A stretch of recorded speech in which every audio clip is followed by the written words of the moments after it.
Hi friends, welcome to my channel. நம்ம வந்து ஓணத்துக்கு எல்லா ரெசிபீஸும் இப்போ பார்க்குறோம். இதில் ஒரு ஆல்ரெடி 2 வீடியோ போட்டாச்சு. இது அடுத்த வீடியோஸ் பாருங்கள் வாங்க. கேபேஜ் தோரணம் கேக்கு தேங்காய் எண்ணெய் ஊற்றியாச்சு. கடுகு பொரிஞ்சதுக்கப்புறம் நம்ம வந்து கொஞ்சம் கடலைப்பருப்பு, காஞ்ச மிளகா போடும்போது ஒரு டேஸ்ட் கொடுக்கும். அதுக்காக தான் பச்சை மிளகாவும் போடணும். நல்லா வெடித்து வந்ததுக்கப்புறம் கடலைப்பருப்பு இதுவும் போடுறோம். ஸோ இது நல்ல அந்த பொன்னிறமாக மாறினதுக்கப்புறம் நம்ம பார்த்திங்கன்னா கேபேஜையும் கேரட்டையும் நல்லா திருவிச்சுக்கோங்க. வெங்காயம் போட்டிருக்கேன், பச்சை மிளகா, கருவேப்பிலை, உப்பு, மஞ்சள் பொடி, சில்லி பவுடரு, அதுக்கப்புறம் தேங்காய் இவ்வளோத்தையும் நல்லா பிசைஞ்சு வச்சுருக்கோம். ஸோ இது கொஞ்சம் பார்த்திங்கன்னா கலர் சேஞ்சஸ் ஆனதுக்கப்புறம் நம்ம இதில் சேர்க்கணும். ஒன்றா சேர்த்து இதுலேயே ஆல்ரெடி கேபேஜ்லேயே தண்ணி ஊறுறதுனால நம்ம ரொம்ப தண்ணி தொளிக்க வேண்டாம். வேகிற வரைக்கும் தொளிக்காமல் விடுவோம். தண்ணி தொளிச்சு நம்ம வேக வைக்கணும். இப்போ தண்ணி தொளிச்சு நம்ம வேக வைக்க போகிறோம். மூடி வச்சு வேக வைக்கணும். அப்பப்போ என்ன பண்ணணும்னா கிளறிக்கிட்டே இருக்கணும். அப்போ தான் சீக்கிரமாக வேகும். இப்போ ஆல்மோஸ்ட் நம்மளோட தோரன் ரெடி ஆகி இப்போ லாஸ்ட்டாக நம்ம கருவேப்பிலையெல்லாம் சேர்த்து இப்படி தூவி போட்டிங்கன்னா ரொம்ப நல்ல மணமாக இருக்கும். தேங்காய் எண்ணெயில் செய்யும் போது தேங்காய் எண்ணெயோட மனம் எல்லாம் வரும். ஸோ இவ்வளோ தான். இனி நம்ம சர்வ் பண்ணலாம். ரசத்துக்கு என்ன பண்ணணும்னா சட்டியை சூடாக்கி எண்ணெய் ஊற்றணும். நம்ம இதில் மிளகு, ஜீரகம், பூண்டு, இது அப்புறம் ஒரு காஞ்ச மிளகாய் எல்லாத்தையும் போட்டு சதைச்சி எடுத்துக்கோங்க. ஸோ இது எண்ணெய் சூடாக விடணுன்னா கடுகு, வெந்தயம், அதுக்கப்புறம் பார்த்திங்கன்னா காஞ்ச மிளகா, கருவேப்பிலை ஆட் பண்ண போகிறோம். இப்போ பார்த்திங்கன்னா நல்லா எல்லாம் வறுத்துட்டு நம்ம புளியும் தக்காளியும் கரைச்சி வச்சுருக்கோம். அதை அப்படியே இதில் ஊற்ற போகிறோம். ஊற்றிட்டு நல்லா கொதிக்கிட்டு, அதாவது ரொம்ப கொதிக்கவும் கூடாது. அப்படி நுர வந்த உடனே ஆஃப் பண்ணணும். இந்த மாதிரி நுரைச்சி வந்ததுக்கப்புறம் லாஸ்ட்டாக கொத்தமல்லி இலையை தூவிட்டு நம்ம பரிமாறிடலாம். நல்ல டேஸ்ட்டான ஒரு உள்ளி தீயலுக்கு தேங்காவை நல்லா, அதாவது எண்ணெய் ஊற்றிருக்கேன், வெளிச்செண்ணெய் ஊற்றிட்டு இந்த தேங்காவை போட்டு நல்லா வறுத்து எடுக்கணும். நல்லா கலர் சேஞ்சஸ் வரணும். வந்ததுக்கப்புறம் நம்ம இடையில நம்ம மல்லி ஒரு ஸ்பூனும், அப்புறம் வரமிளகு, நம்ம காஷ்மீர் மிளகெல்லாம் சேர்க்கணும். இது நல்ல இந்த கலர் சேஞ்சஸ் வரணும். ஒயிட் கலரில் இருக்கக்கூடாது. நல்ல வறுக்கணும். வறுவெடுப்புகள் தான் உள்ளி தீயலுக்கு அந்த தீயல்னாலே வறுத்து நல்ல ஒரு கலர் சேஞ்சஸ் வந்தால் தான் அதோட ஸ்மெல்லு, அரோமாஸ் எல்லாமே வரும். ஸோ அந்த மாதிரி பண்ணணும். இப்போ பார்த்திங்கன்னா மல்லி ஒரு ஸ்பூன் போட்டாச்சு. காஞ்ச மிளகாவும் போட்டிருக்கேன். அதுக்கப்புறம் பார்த்திங்கன்னா எங்கிட்ட காஷ்மீர் மிளகு இல்லை. இருந்துச்சுன்னா நீங்கள் அதில் 2 போடுங்க. அது இல்லாதனால நான் என்னது பவுடரு தான் போட்டிருக்கேன். அப்படி உங்ககிட்ட காஞ்ச மிளகாய் இல்லைனாலும் சில்லி பவுடரும் காஷ்மீர் மிளகு கூட போடலாம். இனி இதில் கருவேப்பிலையும் சேர்க்கணும். ஒரு கைப்பிடி கருவேப்பிலையும் போட்டு நல்லா வதக்கணும்.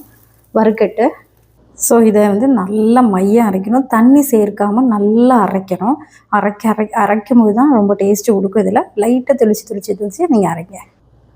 இப்போ பார்த்திங்கன்னா சட்டியில் எண்ணெய் வெளிச்செண்ணெய் ஊற்றிட்டு கடுகு தாளிக்கணும். அதுக்கப்புறம் பார்த்திங்கன்னா கருவேப்பிலை போட்டிருக்கேன். ஸோ இது பொட்டிச்சு வரும்போது பொட்டினதுக்கப்புறம் காஞ்ச மிளகாவும் போடணும், பச்சை மிளகாவும் போடணும். அப்போ தான் டேஸ்ட்டு கிடைக்கும். அதுக்கப்புறம் பார்த்திங்கன்னா வெங்காயத்தை, சின்ன வெங்காயத்தை நல்லா கழுவி சின்னதாக வெட்டி வச்சுருக்கணும். ஸோ இதுவும் உப்பு, மஞ்சத்தூள் போட்டு வெங்காயம் நல்லா வேகணும். வேகிறதுல தான் தீயல் இருக்குது. ஸோ நல்லா வேகட்டு. ஸோ எண்ணெயிலே நல்லா வதங்கிட்டே இருக்கணும். இப்போ நான் உப்பும் மஞ்சத்தூளும் இதோடு சேர்த்து போட்டுறேன். இப்போ பார்த்திங்கன்னா மஞ்சத்தூள், உப்பு எல்லாம் சேர்ப்போம். ஸோ இப்போ என்னென்னா புளி ஊற்றணும். நல்ல புளி ஊற்றி நம்ம புளியோடு வேக வைக்க போகிறோம். இது நல்லா வேகணும். புளியும் உள்ளியும் நல்லா வெந்து எடுக்கணும். இப்போ பார்த்திங்கன்னா நல்ல உள்ளி வெந்தாச்சு. உள்ளி புளியோடு சேர்ந்து நல்லா வேகணும். வெந்தாச்சு. நம்ம இப்போ அரைச்சி வச்ச விழுதையும் சேர்க்க போகிறோம். இப்போ பார்த்திங்கன்னா நல்லா கொதித்து வந்ததுக்கப்புறம் லாஸ்ட்டாக எண்ணெய் பிரிஞ்சு வரணும். இப்போ பார்த்திங்கன்னா ஆல்மோஸ்ட் நம்மளோட உள்ளி தீயல் ரெடி ஆகிட்டு இந்த மாதிரி சர்வ் பண்ணி சாப்பிடும்போது பருப்பு பாயசம் தான் செய்ய போகிறோம். பருப்பு பாயசத்துக்கு பருப்பை நல்லா கழுகிட்டு வறுத்து நான் கழுகி குக்கரில் போட்டு வேக வைக்க போகிறேன். 5-6 விசில் வரட்டு. பருப்பு சீக்கிரம் வெந்துடும். அதனால் 3 விசில் போதும். ஸோ நான் 3 விசில் வந்தாச்சு.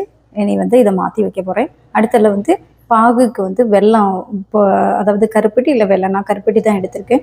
அதை நான் இனி கொதிக்க வைக்க போகிறோம். பருப்பு நல்லா குழஞ்சி இந்த மாதிரி வரணும். அதுக்கப்புறம் நம்ம சர்க்கரை பாகு எடுத்துக்கணும். அதான் கருப்பட்டி பாகு, சர்க்கரை 4 சர்க்கரை, கருப்பட்டி 4. ஏன்னா கருப்பட்டி எடுத்து வச்சுருக்கேன். இதில் வடிகட்டிட்டு நம்ம தேங்காய் பால் சேர்த்து நல்லா ஃப்ரெஷ் தேங்காய் எடுக்கணும்.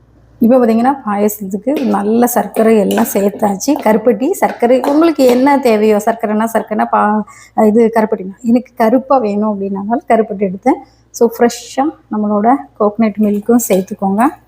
சேர்த்து நம்ம இனி எல்லாம் கொதிக்கிட்டு அவ்வளோ நல்லா டேஸ்ட்டாக இருக்கும். லாஸ்ட்டாக நம்ம வந்து நெய்யில் வறுத்து நம்ம எல்லாத்தையும் ஆட் பண்ண போகிறோம். இன்னும் நல்ல பழைய கருப்பட்டி எடுத்திங்கன்னா கருகருன்னு இருக்கும். அந்த மாதிரி எடுக்கும்போது கருப்பாக இருக்கும். பருப்பு பாயசம் பொறுத்த வரைக்கும் கருப்பாக இருந்தது தான் நல்லா டேஸ்ட்டாக. ஆடபிரமாதம் இது எல்லாமே கருப்பாக இருக்கணும். ஸோ தேங்காய் பால் ஊற்றியாச்சு, ஃப்ரெஷ்ஷாக ஊற்றிருக்கிறோம். ஸோ பார்த்திங்கன்னா இனி நெய்யில் வந்து நம்ம முந்திரி திராட்சை இது எல்லாத்தையும் வறுத்து இதில் போட போகிறோம்.